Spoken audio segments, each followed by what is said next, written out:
Goeiedag. Die tweede kerkbode van hierdie jaar en die eerste ene van Februarie maand is pas van die drukkers af. Die vermorsing van geld, korrupsie en wanbestuur in die land is iets wat deesdae oral in die nuus is. Verlede week is 'n nuwe organisasie met die naam Corruption Watch gestig. Kerkbode berig hieroor.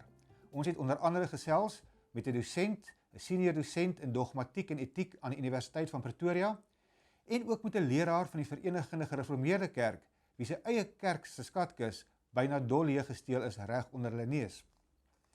In ander nuusstories in die uitgawe kyk ons na 'n gesamentlike gesprek tussen die VGK en die NG Kerk wat in Pretoria gehou is oor die belydenis van Bellaar. Dit is deel van 'n landwyse program om oral openbare gesprekke oor die belydenis van Bellaar op grondvlak tussen lidmate te hou. Ons berig ook oor die NG Kerk se nuwe jaarboek wat pas verskyn het.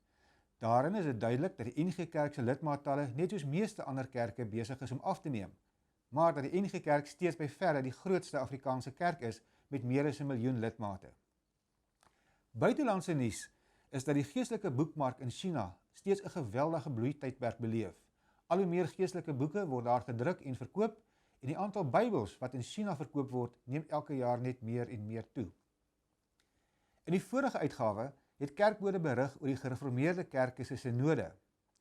Daardie kerk se sinode het onder andere besluit om nie 'n bilaterale ooreenkoms tussen hulle en die NG Kerk goed te keur nie. In hierdie uitgawe het kerkbode met 2 lidmate van die Gereformeerde Kerk gaan gesels.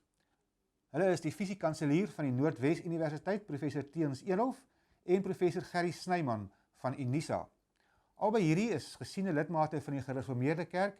Hulle vertel onder meer hoe sien hulle die kerk se pad vorentoe en ook hulle indrukke van die afgelope sinode.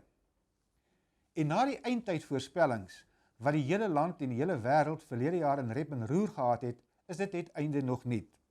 Volgens sommige se vertolking van die Maya kalender sal die wêreld vanjaar op 21 Desember finaal ten einde loop. Professor Stefan Joubert bespreek hierdie voorspellings aan die hand van die Bybel. En dan kyk ons ook in hierdie uitgawe na die geweldige groei van sosiale media en spesifiek Facebook en die invloed wat dit op die kerk het. Marius Greef het met 'n paar kenners hieroor gaan gesels en van sosiale media gepraat. As jy dit nog nie gedoen het nie, sluit sommer vandag nog aan by Kerkbode se Facebookblad en gesels saam. Jou stem is vir ons belangrik. En onthou om op Kerkbode in te teken, kontak vir Jean Himan by 021 864 8252 of per e-pos by jean@tydskrifte.co.za. Tot 'n volgende keer. Totsiens.